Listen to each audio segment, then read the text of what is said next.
Hello guys, कैसे हैं आप। मेरे चैनल पर आपका स्वागत है। अगर आप यहाँ नए हैं तो सब्सक्राइब करना ना भूलें। आज के इस वीडियो में मैं क्या ऐसी स्ट्रैटेजी शेयर करने जा रही हूँ जिसमें आप 10 दिनों में सीटेट क्वालिफ़ाई कर सकते हैं। और मैंने खुद ने 7 दिनों में सीटेट क्वालिफ़ाई किया है और आप मेरा रिज़ल्ट यहाँ पर देख सकते हैं कि मेरा स्कोर क्या रहा है। आप मुझसे बेहतर स्कोर कर सकते हैं, इसीलिए मैंने जो गलतियाँ की हैं वो आप ना करें, वो मैं इस वीडियो में कवर करने वाली हूँ। और आप कैसे सिर्फ 7 दिनों के अंदर बिना किसी स्पेशल नोट्स, बुक्स या किसी भी बिना पैसे खर्च किए हुए आप कैसे कर सकते हैं सीटेट क्वालिफ़ाई, इस वीडियो में पूरे चीज़ें कवर होंगी और वीडियो को एंड तक ज़रूर देखिएगा।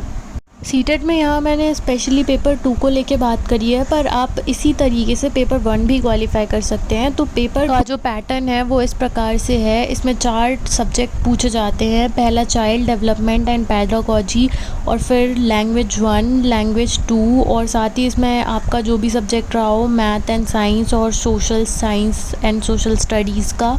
तो इनमें से मेरा तो मैथ एंड साइंस था। तो सबसे पहले हम देखेंगे चाइल्ड डेवलपमेंट एंड पेडागोजी यानी कि सीडीपी को कैसे कवर करना है। तो सीडीपी को कवर करने के लिए हम सबसे पहले क्या करेंगे, प्रीवियस ईयर के क्वेश्चन पेपर्स देखेंगे।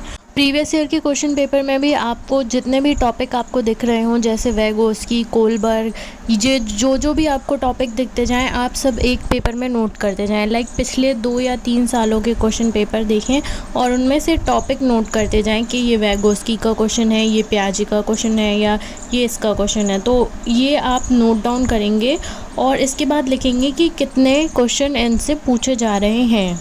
और टॉपिक को ऐसे लिखेंगे कि मतलब जो टॉपिक सबसे ज़्यादा पूछा जा रहा है उसको सबसे ऊपर, फिर उससे कम, फिर उससे कम, ऐसे करके इसको कैटेगराइज कर लेंगे। इससे आपको ज़्यादा नहीं 1 से 1.5 घंटा लगेगा ये काम करने में। ऐसे ही आपकी ये टॉपिक की लिस्ट बन जाती है। उससे सबसे पहले आपको क्या करना है कि जो सबसे ज़्यादा इंपॉर्टेंट टॉपिक हो, जैसे कि वैगोस्की या पियाजे, इससे सबसे ज़्यादा क्वेश्चन पूछे जाते हैं, हर साल पूछे जाते हैं।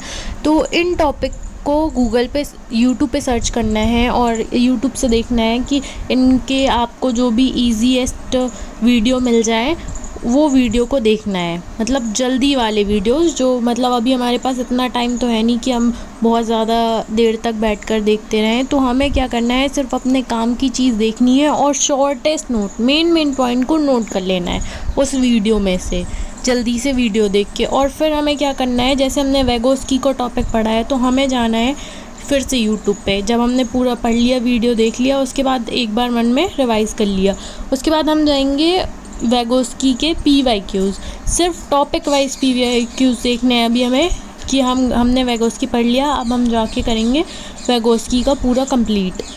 प्लस जब आप टॉपिक वाइज PYQs देख रहे हो तो आपको ये भी देखना है कि अगर आपको इसमें से जो आपने नोट्स बनाए, शॉर्टेस्ट नोट बनाया, उसमें से मतलब आपको कुछ मिल नहीं रहा है, जैसे आपके नोट्स में नहीं है और वो चीज़ उसमें पूछ दी गई है, तो आप उसको भी अपने नोट में ऐड कर लो। बस आपको इतना ही करना है। ये PYQs लगभग 1 घंटे के होंगे। आपको मेन देखना है। मतलब आपको जैसे वो ज़्यादा वेट करा रहे हैं और आपको कम टाइम लग रहा है तो मतलब आप जल्दी कर लो या 2x स्पीड पे कर लो, ये मेरा आपको सजेशन रहेगा। तो ऐसे करके आप लगभग 1 से 2 दिन में, ज़्यादा टाइम नहीं लगेगा, 2 दिन या 2.5 दिन में आपका पूरा टॉपिक वाइज PYQs कंप्लीट हो जाएंगे, जो कि आपको मेनली करने हैं। और 1 दिन में आपको लगभग 8 घंटे तक का टाइम तो दे ही देना है। अगर आपको टॉपिक समझ नहीं आ रहे हैं कि ये इस टॉपिक का क्वेश्चन है, तो आप ऐसा भी कर सकते हैं कि ईयर वाइज PYQs भी देख सकते हैं। उसमें आपको ये आइडिया हो जाएगा, वो आपको बता देंगे यूट्यूब से, आपको पता चल जाएगा कि ये कौन से टॉपिक से आया हुआ क्वेश्चन है। जब आपको टॉपिक्स पता चल जाते हैं ना, तो ये बहुत आसान हो जाता है पूरा कंप्लीट करने में। तो ये 2 से 3 दिन आपको इसे देना है। स्टार्टिंग के 2 से 3 दिन उसे देने, CDP को देने के बाद आपको क्या करना है, हर रोज़ CDP का प्रीवियस ईयर के जो क्वेश्चन हैं, अब पूरा मतलब मिक्स टॉपिक वाइज नहीं, पूरे प्रीवियस ईयर के क्वेश्चंस आपको रोज़ ही बैठ के एक लगाना है। आधे 1 घंटा तो देना ही है, मतलब रोज़ CDP के लिए फ़िक्स कर लीजिए। और फिर अब नेक्स्ट चलते हैं हम लैंग्वेज 1 और लैंग्वेज 2 की तरफ। तो लैंग्वेज 1 के लिए आप क्या कर सकते हैं, जैसे मेरा लैंग्वेज 1 एंड 2 में हिंदी और इंग्लिश था। लैंग्वेज 1 था मेरा हिंदी और लैंग्वेज 2 था इंग्लिश। लैंग्वेज 2 हमेशा लैंग्वेज 1 से सरल ही आता है। तो आपको जो लैंग्वेज अच्छे से आती हो आप वही लैंग्वेज 1 में दीजिएगा। लैंग्वेज 1 भी मैंने यूट्यूब मैराथन से और 2 भी मैंने यूट्यूब मैराथन से की थी। यही कोई 4 घंटे का और 5 घंटे का मैराथन दोनों में ही देखा था। और इसमें क्या किया था, इसमें टॉपिक वाइज PYQ शायद मुझे नहीं मिल रहे थे, इसीलिए मैंने पूरे PYQs किए थे। जैसे प्रीवियस ईयर के क्वेश्चन बहुत ही अच्छे से, मतलब एक लैंग्वेज को अब अगर आप 1 से 1.5 दिन भी दे देते हो तो भी आपका काम बन जाने वाला है आराम से।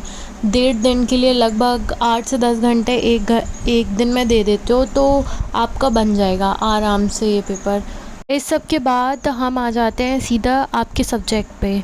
तो सब्जेक्ट के लिए आपको जो बचे हुए 4 दिन हैं उनमें से 2-2 करके, जैसे मेरा मैथ और साइंस था तो 2-2 दिन देना है। उसके लिए आपको क्या करना है, पहले पेडागोजी के वीडियोस देखना है, जितने भी पेडागोजी के प्लस सब्जेक्ट रिलेटेड वीडियोस भी देखने हैं आपको, क्योंकि आपके पास इतना ज़्यादा अब टाइम नहीं रह गया है कि आप बहुत ज़्यादा कर पाएँ। इसीलिए आपको मैराथन से ही जितना हो सकता है उतना कवर करने की कोशिश करनी है। पेडागोजी तो अच्छे से कर ही लेनी है। अगर कुछ आपके पास टाइम बचता है तो आप सब्जेक्ट का भी कर सकते हैं। प्लस आपका ये सब्जेक्ट है तो आपको पहले से भी इसकी कुछ ना कुछ नॉलेज तो होगी, तो उस बेसिस पे आपका जो सब्जेक्ट है वो क्लियर हो जाता है। उसमें इतनी ज़्यादा मेहनत करने की ज़रूरत नहीं पड़ेगी। और सबसे ज़्यादा जो आपको करने हैं वो PYQs की प्रैक्टिस करनी है। और जैसे ही आपके सब्जेक्ट्स एक एक करके कंप्लीट होते जा रहे हैं तो उन सबको रोज़ छोड़ नहीं देना है, उनकी रोज़ प्रैक्टिस करनी है। हर सब्जेक्ट की रोज़ प्रैक्टिस का टाइम भी बनाना है कि हम हाँ ये सब्जेक्ट हो गया है तो अब इसकी और प्रैक्टिस करते जाते हैं, ताकि वो भूले ना। पता चला आपको एग्ज़ाम आते आते सब भूल गया। तो अब देख लेते हैं कि अब आपको यूट्यूब चैनल कौन से फॉलो करने हैं ताकि आपका CTET क्वालिफाई हो जाए। तो सबसे पहला जो चैनल है वो है लेट्स लर्न से ही आपका जितना भी टॉपिक है सारे टॉपिक्स कवर हो जाने वाले हैं। और दूसरा जो चैनल है वो है SA टीचर अकेडमी, और तीसरा जो चैनल है वो है सचिन अकेडमी। ये जो 2 चैनल्स हैं ये लोग बहुत अच्छी प्रैक्टिस करा देते हैं आपको सब्जेक्ट्स के लिए। और साथ ही ये तीनों चैनल यूट्यूब पे बेस्ट हैं, आप इन्हें फॉलो कर सकते हो। और अगर आप खुद से सर्च करते हो आपको और कोई चैनल मिलते हैं वो आपको अच्छे लगते हैं तो आप उन्हें भी फॉलो कर सकते हो, पर ये तीनों मुझे बेस्ट लगे अपनी प्रिपरेशन के दौरान।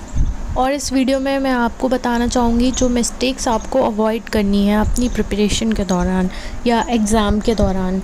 तो सबसे बड़ी मिस्टेक जो मैंने एग्ज़ाम के दौरान की थी वो ये थी कि मतलब जैसे मैंने क्वेश्चन देखा और मुझे पता है कि उसका ऑप्शन नंबर C आंसर सही है, पर मैंने गलती से ऑप्शन नंबर B पे गोला भर दिया।